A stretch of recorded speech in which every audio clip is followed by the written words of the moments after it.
Otep Djambo Matondo Amos, à vous tous mes très chers frères et sœurs Kamitou, je suis Arnete et ravi de parler avec vous pour cette nouvelle capsule. Aujourd'hui, nous allons parler d'un grand inventeur noir nommé Latimer.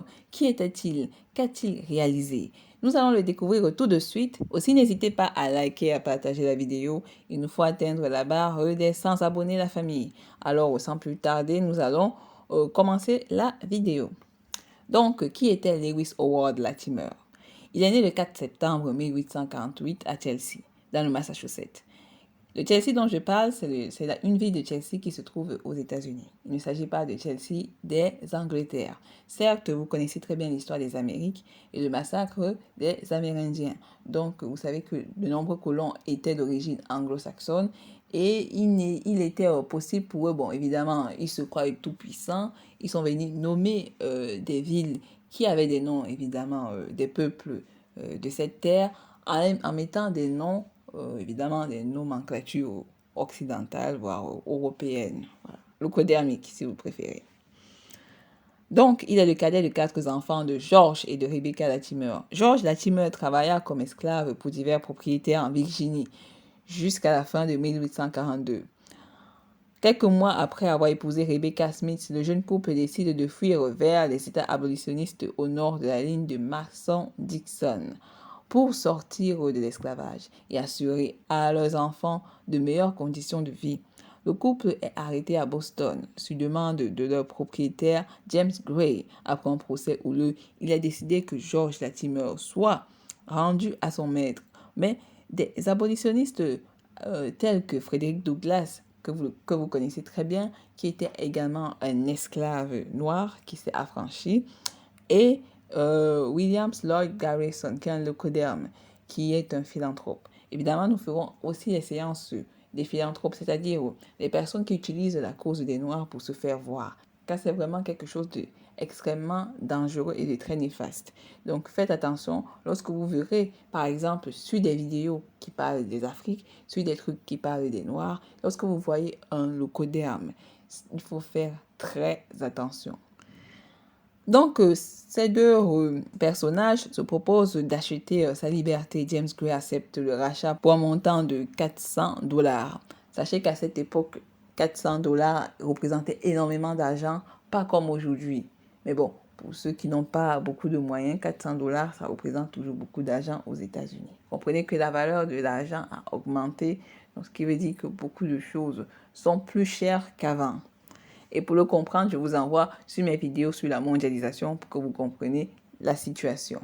Donc, le couple est affranchi en 1848. À la suite des passions soulevées autour des procès de Latimer, l'État du Massachusetts promulgue interdisant la poursuite des esclaves fugitifs.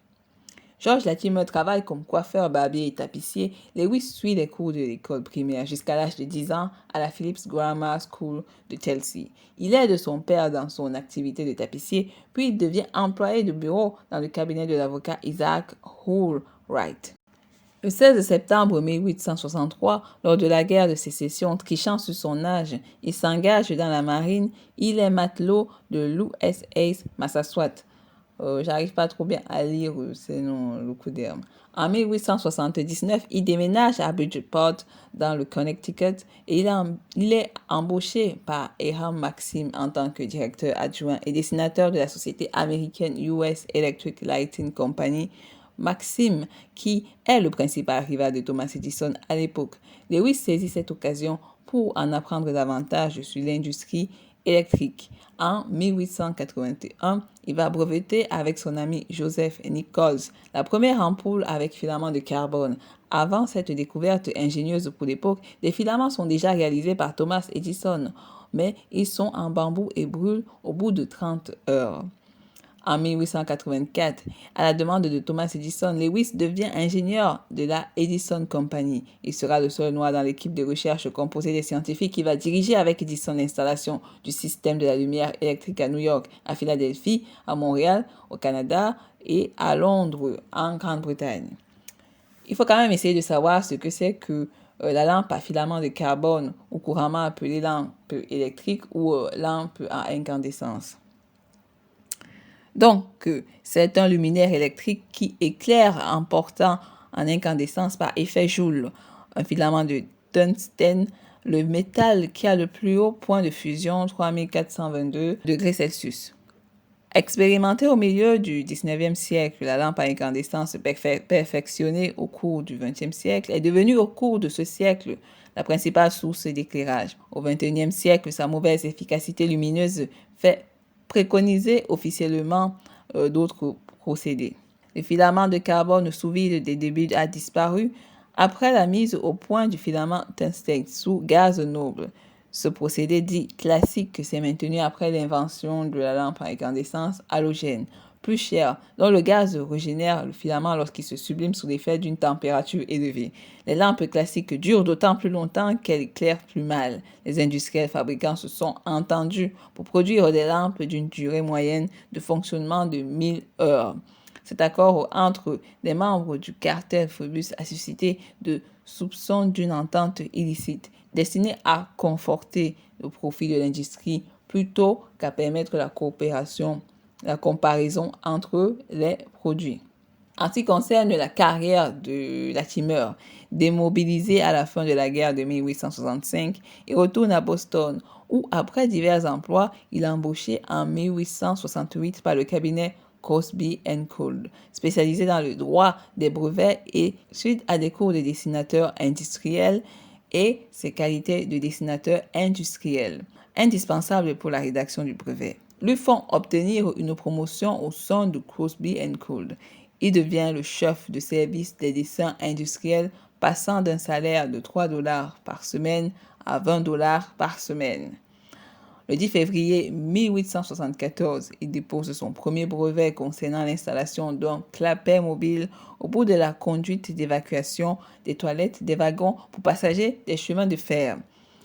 La même année, l'inventeur Alexander Graham contacte le cabinet de Crosby & Cole pour qu'il puisse l'aider dans la finalisation de l'écriture de son brevet du téléphone, notamment pour des descriptions graphiques.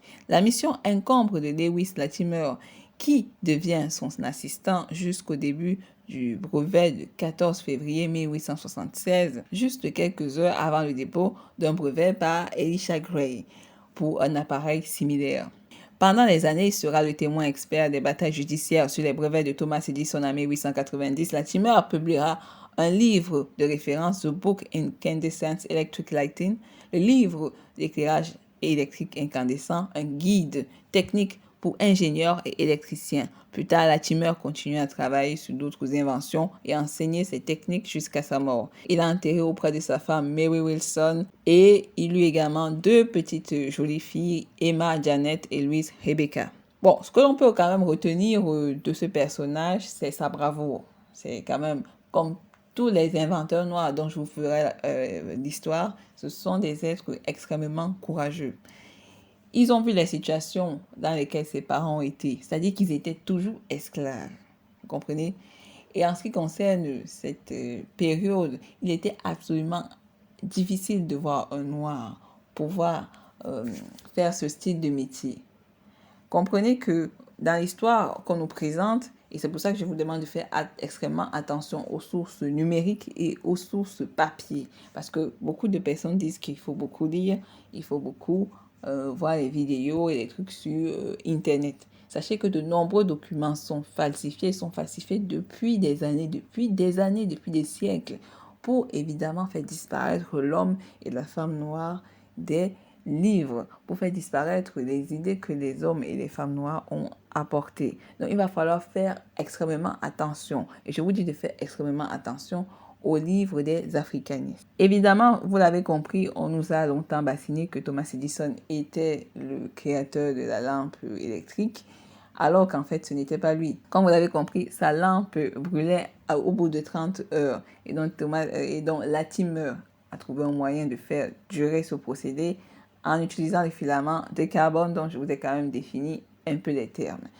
Et plus tard, il a aidé, comme vous le connaissez, l'inventeur du téléphone, Graham Bell. Comme vous l'observez sur certaines images, on le trouve toujours seul, comme si évidemment c'était lui qui avait trouvé la solution. Mais cela fait partie du procédé en fait d'instrumentalisation médiatique. C'est-à-dire, on ne peut pas mettre réellement qui a travaillé derrière ces procédés parce que ce serait un choc pour la société leucodermique de découvrir qu'en fait, ce sont des Noirs qui ont trouvé les idées. Donc, comprenez que vraiment, on est en pleine guerre d'information. On est en guerre de partout. Surtout l'homme et la femme noire qu'on essaie toujours de prendre au plus bas niveau, qu'on essaie d'instrumentaliser, qu'on essaie de chosifier. Il va falloir que vous preniez un peu plus d'estime sur vous-même parce que la guerre est hautement forte. Et donc, comme vous le comprenez, nous étions en période du 19e siècle, presque milieu du 19e siècle. Je vous rappelle que la révolution industrielle est une révolution qui s'est faite en lien avec la mondialisation, donc par rapport à mes vidéos sur la mondialisation. Et cette période de la mondialisation est celle qui a permis en fait l'Europe de pouvoir se faire voir au sein des nations mondiales à travers le pillage, je le rappelle bien, le pillage et la mort de l'Afrique. Donc en ce moment, nous sommes dans une société à double vitesse, c'est-à-dire l'Europe monte et esclavagise et tue de nombreuses populations à gauche et à droite pour faire monter son hégémonie. Et de l'autre côté, l'Afrique perd ses substances, elle perd ses hommes et ses femmes, elle perd ses richesses. Et donc, cela diminue la force des Africains, cela diminue la force de l'Afrique. Et donc, cette idée de libre-échange est en fait un système qui a mis en accord tous les pays européens, du moins tous les pays leucodermiques, dans le but de détruire l'Afrique et faire monter son hégémonie. Il ne s'agit pas de faire interagir les nations entières dans le but de créer une économie pure, une économie diversifiée qui permet d'interagir entre nations. Non, il s'agit ici d'un système de prédation. C'est un système de prédation. Donc, évidemment, nous sommes en guerre. J'espère que la vidéo vous a plu et n'hésitez pas à faire un tour sur AfriTube pour regarder la première partie du compte rendu de la lettre de Lynch. Le lien se trouve en barre d'infos. Cette vidéo et les autres que je posterai sur AfriTube seront des vidéos extrêmement longues et très détaillées. Donc, n'hésitez pas à liker ces vidéos, et donc la vidéo que j'ai postée, et à y mettre des commentaires utiles. La prochaine fois, nous allons entamer l'introduction sur Kalergi, notamment sa biographie. Je pense faire des alternances entre les inventeurs noirs et le plan de Kalergi pour vous faire comprendre l'importance de comprendre notre histoire et les intentions cachées de la société leucodermique qui sont très implicites. Et donc, je vous remercie encore d'avoir suivi cette vidéo et à la prochaine. Bibala.